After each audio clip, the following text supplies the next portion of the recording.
मैं सूफ़ी असलम ख़ान दरगाह खाकी शाह बाबा रहमतुल्लाह अलैह झांसी का मैं मुतवल्ली हूँ, जो 1984 से अभी तक कंटिन्यू हूँ।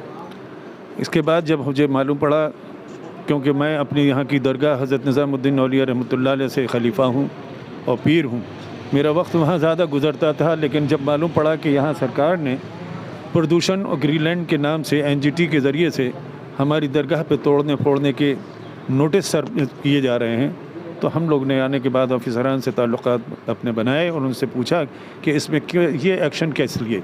तो उन्होंने बताया कि इसमें इस तरह का मामला है कि इसमें प्रदूषण हो रहा है, इंक्रोचमेंट हो रहा है। तो हमने कहा पहले आप रकबा तो देखें, रकबा देखें, कागजात देखें। हम वक्फ बोर्ड में हैं, 575 के नाम से वक्फ बोर्ड में हम इंदराज हैं और बरसों से इंदराज हैं। हम कैसे अनऑथराइज्ड हो सकते हैं? अनऑथराइज्ड अगर आपको देखना है कि अनऑथराइजेशन जो है तो वो सामने बड़ा है। पानी के बाद आप देखें हरिओम शांति जो नगर बना हुआ है, ये है अनऑथराइज्ड। न्यू कंस्ट्रक्शन अनऑथराइज्ड है। हमारी दरगाह और 6 मंदिरों का जो कंस्ट्रक्शन है, ये मुल्क की आज़ादी से पहले का कंस्ट्रक्शन है। ये तब का कंस्ट्रक्शन है कि जब झांसी का किला बना था, तो झांसी के किले का जो गुर्ज है, उसी गुर्ज का मटेरियल हमारे 6 मंदिरों से लेके दरगाह का गुर्जों के मटेरियल तक में वही मटेरियल इस्तेमाल किया गया है। इसके लिए मेरा दावा है कि आप हमारी मटेरियल की इसकी मटेरियल जो हमारे गुर्ज की है, इसकी मिट्टी लें और आपके झांसी के किले के गुर्जों की भी मिट्टी लें। थोड़ी थोड़ी सी मिट्टी लेने के बाद लेबोरेटरीज़ में इसको डाला जाए और पूछा जाए कि इसका ज़मीन, इसमें जो मटेरियल है, इसका कितने वक्त पुराना है, कितने वक्त का ये कंस्ट्रक्शन है। तो ये पाएंगे आप कि ये मुल्क की आज़ादी के पहले का कंस्ट्रक्शन है। महारानी लक्ष्मीबाई के ज़रिए ये बनाया गया, जैसे किला बनाया गया था, उसी तरह से ये मज़ार और मंदिर बनाए गए हैं। आप देखिए झांसी के मंदिरों को, किसी मंदिर में गुर्ज नहीं होगा। झांसी में हज़ारों दरगाहें हैं, किसी में भी गुर्ज नहीं होगा। ये गुर्ज की स्पेशलिसिटी जो है, ये हमारे ही दरगाह पे क्यों है और ये 6 मंदिरों पे क्यों है? ये होने की वजह सिर्फ ये है कि रानी लक्ष्मीबाई के ज़माने की ये बनाई हुई है और रानी लक्ष्मीबाई का भाईचारा, हिंदू मुस्लिम सिख ईसाई की जो हमदर्दियाँ उन्होंने अपने दौरे इक़्तिदार में की हैं, वो इक़्तिदार आज भी याद आता है।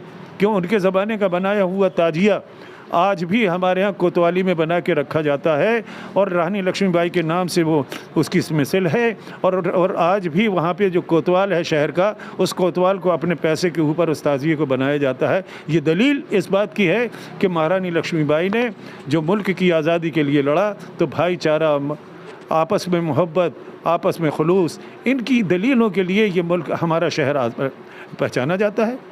ये दरगाह उसी के नाम से पहचानी जाती है। दरगाह के कंस्ट्रक्शन में महारानी लक्ष्मीबाई, लेकिन मालिक यहाँ के हमारे खाकी शाह बाबा रहमतुल्लाह अलैह, मालिक गुर्जों का वो किले की महारानी लक्ष्मीबाई, लेकिन उसकी हिफाजत करने वाली गवर्नमेंट ऑफ इंडिया।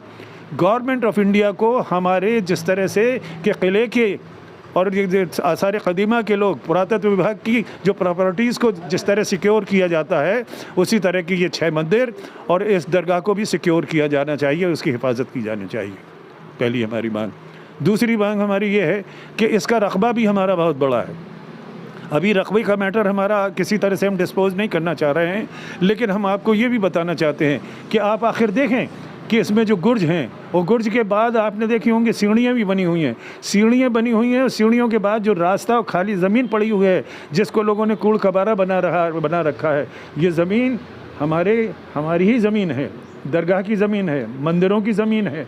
ये मामला इंक्रोचमेंट के नाम पे हम लोग के साथ अन्याय और जुल्म किया जा रहा है। ये अन्याय और जुल्म को कर हमारी दरगाह के सामने से देखें तो सामने जो हरिओम नगर शांति नगर है, उसमें ये अनऑथराइज कंस्ट्रक्शन है, लेकिन सत्ताधारी लोगों की वहाँ पर कोठियाँ हैं, सत्ताधारी लोगों के वहाँ पर मकानात हैं, उनका कंस्ट्रक्शन है। उसकी सत्ता के डर की वजह से उन पे तो हाथ नहीं डाला जा रहा है, लेकिन गरीबों के लिए ये मंदिर और दरगाह का ख्याल ही नहीं किया जा रहा है कि ये धार्मिक मुल्क है, ये धार्मिक आस्थाओं का मुल्क है। और ये कंस्ट्रक्शन उस ज़माने का कंस्ट्रक्शन है जिस ज़माने में मुल्क आज़ादी नहीं हुआ था। जब मुल्क आज़ाद नहीं हुआ तो प्रदूषण का एलिगेशन हमारे ऊपर कैसे? जब मुल्क आज़ाद नहीं हुआ था तो हमारे ऊपर जो ग्रीनलैंड का ऑब्जेक्शन कैसे? ग्रीनलैंड और प्रदूषण का मसला गवर्नमेंट ऑफ इंडिया बनने के बाद का है, बाद के ये डिपार्टमेंट है, और बाद के डिपार्टमेंट को पहले के कंस्ट्रक्शन में किसी तरह का दखल देने का कोई राइट है ही नहीं। तो मैं मुतवल्ली की हैसियत से गुजारिश करता हूँ भारत की सरकार से कि भारत की सरकार जिस तरह से सबका साथ सबका विकास की बात करती है, तो उसी तरह से वो हमारे विकास को बनने से करने वाली तो नहीं है आप हमारा विकास, लेकिन जो हम लोग अपने प्राइवेट आपस में चंदा करके कर रहे हैं और हिफाजत करके मंदिरों को और दरगाह को चला रहे हैं, उसमें दखल देने का भी हक़ नहीं है, बल्कि उसकी मदद करने का राइट है आपको, और उम्मीद करते हैं कि आप उसकी मदद करेंगे। इस बात के साथ हम अपनी बात को ख़त्म करते हैं।